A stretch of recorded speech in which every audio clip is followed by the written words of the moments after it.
nini peuple oyo peuple ya ndenge nini mutu moko azosilisa bino tala eloko eleki na Mali bokoki kotelema te boke tina ferme ya John Numbi bosakade ye parce que peuple aleki minduki même na makasi bosangani bolobi trop c'est trop c'est trop bon aider chef de l'État ce que peuple a eu solution te Kimi akolo ingela omanda kona bino ozuli bakola na émission na biso lelo to sur la pona Congo les a présenté par Wabino mon mboka Yannick Wenge moto atonda na kati ya Kibonzambe mesdames mesdemoiselles et messieurs bozalaka na Kinshasa Matadi Lubumbashi bozana Kolwezi bozana Brazzaville bozana Kinshasa bozana Europe partout na France États-Unis bozana Chine bozana Hong Kong botala la émission na biso tikete Kimi akolo ingela omabota mwabino na sala moko ba congolais pe combattant à vivre awa na Afrika ingela to pe na Johannesburg ndeto solaka toujours makambu etala mboka na biso na kati émission to sola pona Congo tokosola makambu ebele o etali mboka na biso na ndeko pati nzoko na peso lisusu mbote oza boyi malamu na kati émission na biso bandeko baotala na Congo Francisco. Merci Yannick Wenge muto azo sala mikolo kenopo peuple oyo ala muka na kati ya makambo ezoleka na Congo tika to senga PDD ipumba merci na ndenga zo pesa espace na Congo France tous les 40 ans vraiment battre na libota na ye chaîne na vraiment ekende liboso bon dimanche na bandeko bazolanda biso bon dimanche pena Yannick Wenge na libota na mobima tomoni na kati ya Lubumbashi batu okanga 4 bandi o babumaka batu med fois mais na sima na bango balobi ezala mutu moko azali autorité moko azape soda o azo fournir bango ba arme babuma population na kati ya Lubumbashi pero kamusi batu ezambala liboso te bakanga batu wana bakanga bango kame babimsaka bango réaction ezani ni batu ya Lubumbashi bakomela ngaboyi na tunayo moko ikoloba nini pona makambo ane usala eza John Numbi batu bazana kati ya crime eza John Numbi Kabila zawana Gedeon Kingwa zawana yango nazoloba te to soutenir chef de l'État ezali da ba congolais oyo toka kaka omoni biso ba infiltra biso de prix kala depuis bo mwana mutu muso azoloba ka je suis congolais mais so landi d'origine na ye okomona 15 tantôt aza zambien aza vraiment de quoi te mutu nino ko lukake mwana tata na mama na yo bango ye yo mais okene ko soutenir mwana makangu etikala ko salama te biloko ale salama ka na Congo parce que politique kanambe tozo benga Rwandais mutana babuti azobomela biso peuple aza mwana makangu aza mwana na biso te mais azopesa bino ba minduki na mbongo boboma bandeko ya bino c'est-à-dire bino boza ba congolais te il faut to pendre bino na Lubumbashi na ba viol ba mama ba mutazo sala yango ezali John Numbi eza ya kobomba lisusu te eza John Numbi yango nazo sa peuple oyo peuple ya ndenge nini peuple oyo peuple ya ndenge nini mutu moko azosilisa bino tala eloko eleki na Mali bokoki kotelema te boke tina ferme ya John Numbi bosakade ye parce que peuple aleki minduki même na makasi bosangani bolobi trop c'est trop c'est trop bon aider chef de l'État ce que peuple a eu solution te tozala kaka na misère oyo ezo senga peuple atelema tozela kaba mot d'ordre te qui serait dans le bas eloko moko les jours peuple akobima na balabala sans mot d'ordre c'est le début de la démocratie. C'est le début de la démocratie. Nako senga na peuple, bon c'est la kaka kate balobaka na bino. Eza mutu na ndaku na zobo mama na zobo papa na yo. Yo zo c'est la ka l'état ko intervenir et pourtant ça na lichette na mupanzi na yo. Kata bango mutu. Ba Rwandais ba na mboka na biso te pa inuir biso na souffrance. Ba na mboka na biso te pa bomela biso bandeko na biso. Baba na ko utilisaka biso na mbongo ya biso ba yibi pendant 18 ans. Ba inuir biso na nzala, ba inuir biso na souffrance, ba inuir biso to sala ba misala to ko sala te. Ba inuir biso ko bimaka na ba mboko to kana ko bimate. Ale bazimbongo wana babandi ko pesaka bino po bobo makalsu bandeko na bino. En tout cas na zo bino biloko zo lekena ba pays local arabe na zo ba ko pendre congolais faut que esprit ya ba arabe ya ko bomaka sikoyo. Parce que o eleki ba politicien na biso nyonso zo mona baza ba involve na ba crime zo lekana este. Na ba crime zo lekana kata Katanga. Ba crime zo lekana Kisasa. Balingi chef de l'État dirigé mboka te bazo tele ba côte à jambe balingi peuple ba monique aller chef de l'État zo peuple abandi ko sortir na misère ba misale bandi ko ya mais toute autorité vient de Dieu. Ya nzambe za nzambe. Fumukimbango esa ebisaka biso. Président wana koya kobongisa mboka oza seke président. Ye akotambola na ndenge ya ba code de jambe. Batu bakolinga ye comme bakolinga ye te. Batu bakobundisa ye. Mais suka akokonkri nzela na ye. Akolonga. La justice congolaise, au bakangaka batouana, batikaka bango, bakangaka batouana, batikaka bango. Mais basa ba involve. Basa involve la carte ba juge wana nyoso. Mais heureusement moi na mboka ye, na minute o muto bakangi akobima lisute, akobima lisute. Bato bakangi bango na minute o na katanga na zo bisa yo bakoso ba vie à mort. Bato wana bakobima te. Okay, merci beaucoup. Tout ce comme on a 56e anniversaire, il y a Palou ba fêté, balobi, jamais bakabola bango, jamais Palou et Kabouana maloba kizenga, ba fêta ki lobby avec impact na idéologie, na habité moi réaction na yo était que ça peut combattant, na habité rokolo moi lobani pour tous les canons tout Palou za participé à monnaie na katamboga na biso na ndenge kaka na eloke boma bango na mtema be na bango nde bakende ko sarene na PPRD nde silisa omoni ndoki basala na alliance te basala alliance na nzambe nde okende liboso Palou za partir le so basala alliance na PPRD te mais le to subir makambo te soki moi Palou basala alliance na PPRD te mais le to subir makambo te yango na kosenga batu ya peuple ya Palou bo voter mayobo bo tiene sikawana yango moni bazonga ko cha mayobo te po ba yebike mayobo ko boya même ma PPRD wana mayobo ko ko salene na chef de l'état Farichi Beton po to kene na mboka liboso Palou ko zonga ya Palou yango wana soki Palou ba che mayobo Palou e ko zonga susu na vitesse na yango moni tant ki Palou tango moni ba peuple ya Palou ba ke no ba cha mayobo presque ba chaka Adolphe Muzito ba bundise ba bimisa Adolphe Muzito ba yeba ka mayobo azana bolingo nanu ya mboka azala bolingo apartance na bolingo pe ya mboka yango babundisaka ye na kosenga na bamamba Palou nyonso bo soutenir mayobo bo soutenir mayobo bo soutenir mayobo bo chaye poids a gagner place wana soki bozana besoin vraiment Palou ezonga ndenge zalaki bo cha mayobo sika wana. Ok, merci beaucoup mesdames, mesdemoiselles et messieurs. Comprenez toujours na 4 émissions na biso to sur la mambu ya mboka kobengana ngoika sanjilibanda e bimisi ba mambu belé ba vérité bilobela ndenge belé ngoika sanjalobi atana tango wakabila dictature oyo ezalaka te. Ye asali musala na ye atonginda kuna ye na ndenge normal ba preuve ezali comment ba bwaka biloko na ye libanda. Réaction na ndenge nini ndenge ba bwaka ki biloko ya ngoika sanjilibanda. Ngoika sanda Etienne Tshisekedi alobaki aza mutu foko apandra ye aza mutu foto boma ye ngoika sanda za lelo kakoloba te a sacrifier Kasai asina ben parti na satana pona Kasai za na pete ya ba ngoika sanda za mutu oyo fo ba pandra ye ngoika sanda za mutu akozo même lisasi na mutu so azoleka ka bodi ezolo za police bimisele ka bore beta ye pongoika sanda za mutu oyo akoki kozala sika na peuple te ngoika sanda sala impact moko na Kabila zo sa ko trahir Kabila te Félix aza dictateur eza Félix c'était justice eza dictateur étant de droit oyo étant de droit dans une société la mabe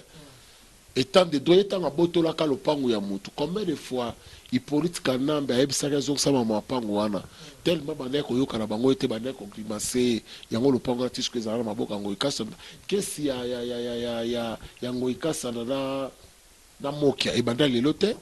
ebanda kala eza lelo te eza na rapport moko te na mama na Félix eza na rapport moko te na moi sa chef de l'état eza na rapport moko te eza faut battre na rapport moko te mabe na bango basala lelo temps de droit ye bandi ko botola biloko ya bato où est le mal mwana na ngoika ya fingi mwasi ya Félix Makasi na otomona na ba réseaux malgré asengi ba pardon en finga d'abord atala nanu ye moi sa président abota bana 5 tala siko ye abota te soka bota nana alia muninga na bote moi sa présence olia na bote aleki même na kitoko mama bana 5 aleki jeune fille na kitoko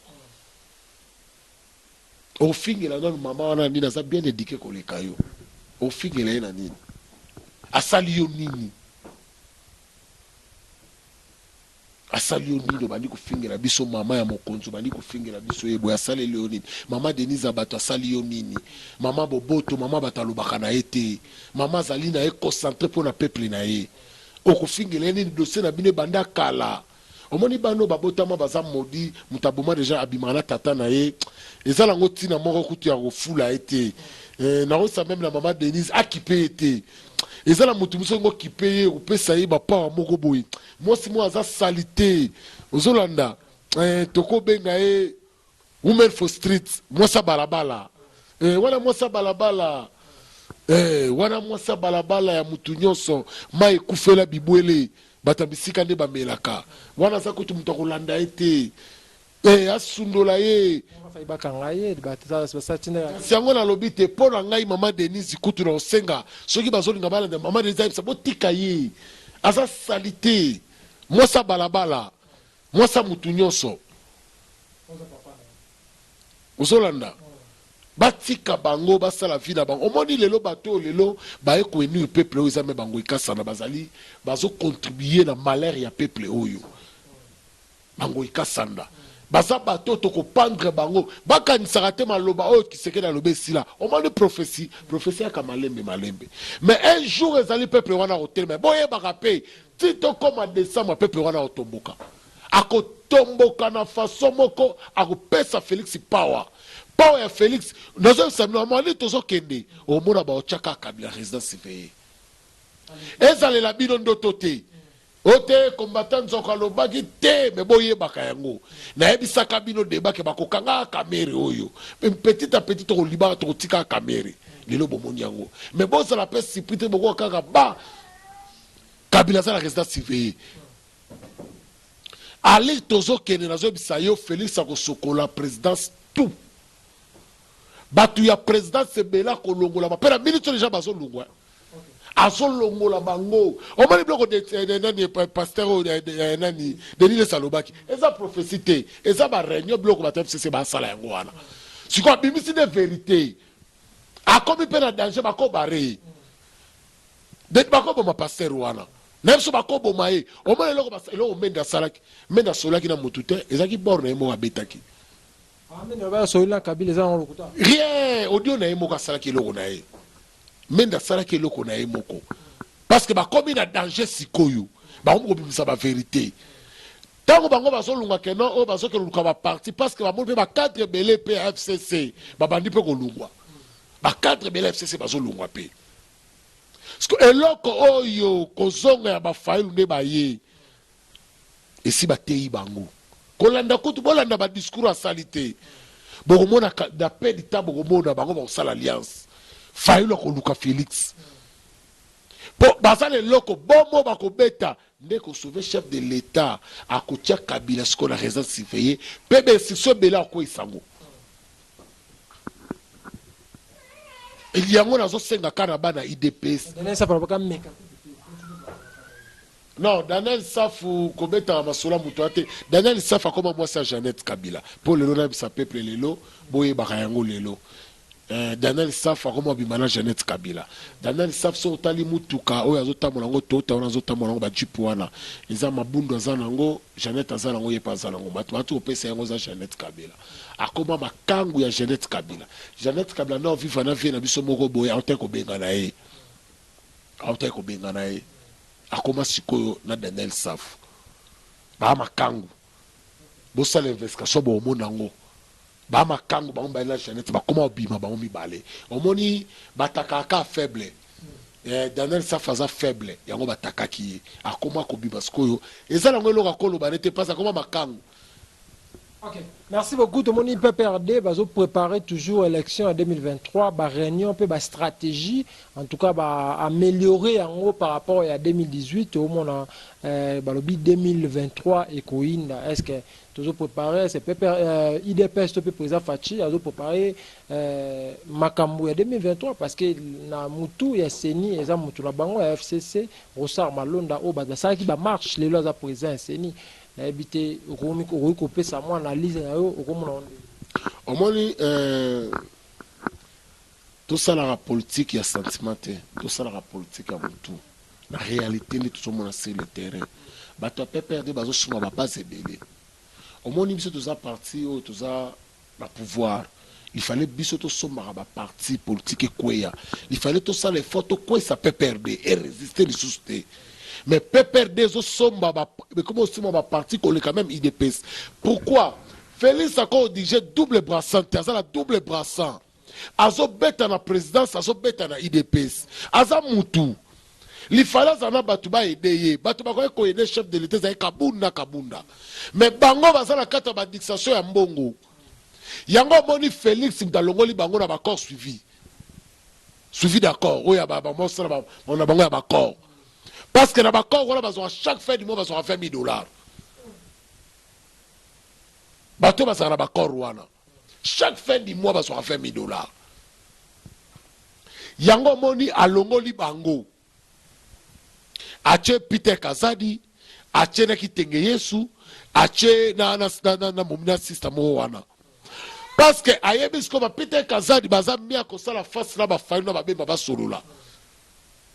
Kitenge Yesu aza pe mia siko kabuna kabuya baokete parce que sont des orgueillés ba minene trop ozolanda kolo parti wana asali 38 litres afin na moi sina sana limité na 10e mairie mais bino batu boye na parti oyo pourtant muke bozui kaka kikondi na IDPS tala ba parler tala ba mituka olebo fogas na koyede chef de l'état boluka ke bokoisaka ba base mususu yango moni Félix asongisi bango siko na te na base na minute kabuna kabuya basongi na base po basu na pouvoir te balongoli bango na suivi d'accord balongoli na parlement siko basongisi na base de façon une atelemi na siko base atelemisa siko base ozolanda po bokozala surprise jour mosusu balongoli kabuna na place wana bokozala surprise bozala surprise parce que chef de l'état aza na besoin bato akoyede ye ana besoin oyo bato oyo ke lelo afandi ayoki boye mosala kabuna ezalaki afandi boye asombi base ya bato ya Moïse asombi bacadre ebele IDPS azosala yango te IDPS aza na dictation ya tribal ya division base ya IDPS azaka na division koswana na bacadre kopotana na bacadre eloko IDPS azosala yango wana mais kuna bato ya PPRD bazosomba babase ozolanda basombi babase tala lelo base ya IDPS ya parlement debout ya IDPS ya Kasumbalesa sana ya Kipush gouverneur oyo akatanga apesi bango misala mpo anini aetufe bango bokamwa te baosomba babase meme ya Kisasa na bayeba nde osomba bango mpo baetufe bango IDPS aza su na base te siko eloko kabuya na kabunu fale basala yango wana bakende koplante babase ezala kolamuka même na bafond ya babandundu wapi na bawapi partout il faut balamusaka peuple bango baza na distraction bazo ede chef de l'état te na kosenga na bandeko ya IDPS botelema l'air est grave botelema botika distraction botelema to soutenir chef de l'état aza en danger na face ya bememi na biso et pas nzambe baosala eloko te mais baosala mais tolakisa mpe bato wana ke toza na soutien ya makasi ya chef de l'état na biso bokosala eloko te totelema tosoutenir chef de l'état na kosenga na base nyonso ya IDPS bozonga na kati ya IDPS bozonga na kati ya IDPS ezala bafe na nga moleka ezala bafe na nga babadi banga bamubake bafe tomikisa tolinga mboka na biso bozonga nano na IDPS badokter vangu bozonga nano na IDPS bave na biso na puila oyo aza na poto bakombate ya France ya Belgique ya Canada États-Unis to soutenir chef de l'état azali mwana na biso to soutenir to beta carte ya suka to butir bata babuto libanda ya mboka to tika distantango administration bangunye na biso bazobongama to soutenir docteur Mukwege to batela ye parce que aza na bepreuve ya Kagame ya Kabila ya kamere na maboko na ye azala babiloko wala kalamiki tako mima bato wana jisi bakokanga bango nyonso botele omoni momio bakangi na Rwanda azalaki na me ya génocide ya Rwanda nazo biso makambu eza ba révélation ezebele soto bito bando bimisa ba vérité mususu awa nazo so même na Rwanda koningana Gaga mais aza déjà nazo bisano Gaga maza déjà na risque na kata Rwanda ana risque ya ndenga jeté ezala batu na ye mususu bakomi déjà kosangana babeta un coup d'état parce que azo memela bango malheur na Rwanda. Yango na kobisa bandeko na ngai bandeko bozo sala ba frontière lokole ya Rwanda bozala éveillé tous les mutu kezo uta Rwanda zo bima Rwanda bo panza tina ba pine même na ba monteur bo checker bazo kotsa ba biloko bazo bimisa pe ba biloko bozala éveillé service na biso bo sala musala biso ape na kata diaspora tozo contrôler mboka tozo la ba radar to tche partout tozo landela mboka. Na kosenga na chef de l'État, il faut azala très prudent la présidence na ye. Bato akala nyoso koti na présidence fo longola bango. Même ikolien na soki osengo tia mama Marthe alambelaka yo présent, tia mama Marthe. Soki osengo tia bana na yo ya basi balambelaka yo tia bango. Longo akozala confiance ya mutu te. Biloko Denis lesa lobi eza prophétie te eza vérité baza ko se préparer. Bazo se préparer coup d'état contre yo. Bato wana balingaki basala coup d'état baza déjà la carte à présidence. Ba travail kana yo soko kangi ba téléphone ba tabele présence au monde ba appel. Okay, merci beaucoup. Mon mot vers la fin, peut ça message na bandeko ba congolais oyo ba tu otala émission. Ouais, merci na bandeko nyonso bazo soutenir Didier Ipumba, bazo soutenir Congo France, bazo soutenir Yannick Motatonda na Bonzambe, bochaka eka maboko ak musala na ekene liboso. Zambia afongola ba porte pona ye abati la pe libota na ye parce que ça peut ba risque azozwa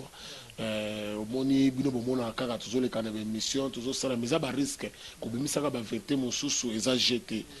bobo de la popo na biso ndeko na bino pe parti nzoko mingi mingi biso tozosenga mbongo te mais tozosenga kaka pouvoir ya bonzambe za ndekati na biso te na minute oyo numéro na ngai bandeko na nga tokokuta na un jour na Congo tokosolola o na minute oyo tozosaliza to sauver na mboka to sauver na chef de l'état na biso numéro na nga vraiment ça na ngona importance te mutu nyonso za na besoin ba question ko tuna ngai atuna Yannick Wenga ko yebisa ngai ni na ko répondre bino en tout cas pour na numéro na nga vraiment ça na ngona importance te pour na opesa numéro na nga. Merci beaucoup mesdames, demoiselles et messieurs. Tarandenge tokomi na suka ya émission la biso à lelo to so la pona Congo ezali présenté par Wabino mwana mboka Yannick Wenge na zapi na senga mapona bino mwana mboka pati nzoko combattant ya munene na kati ya Afrique du Sud parmi ba combattant minene ba banda komba na mboka ope akwea te toujours azana na jet toujours ya combat ti lelo alobi fo mboka na ye ezala libéré totalement. Mesdames, demoiselles et messieurs, ozwa ki libakuka ya hotela émission traité kimi ankolo et ingela mabota mwa bino na kati ya Congo France.com chaîne ya munene oyo kangi mokili mobimba batu tu basi ba comprendre yango bozaki belé kota la émission na biso nga wa bino moto atonda na kibonzambe Yannick Wenge na komi na suka ya émission la biso. D'ici là, portez-vous bien avec l'espoir de vous retrouver au prochain numéro. Ciao.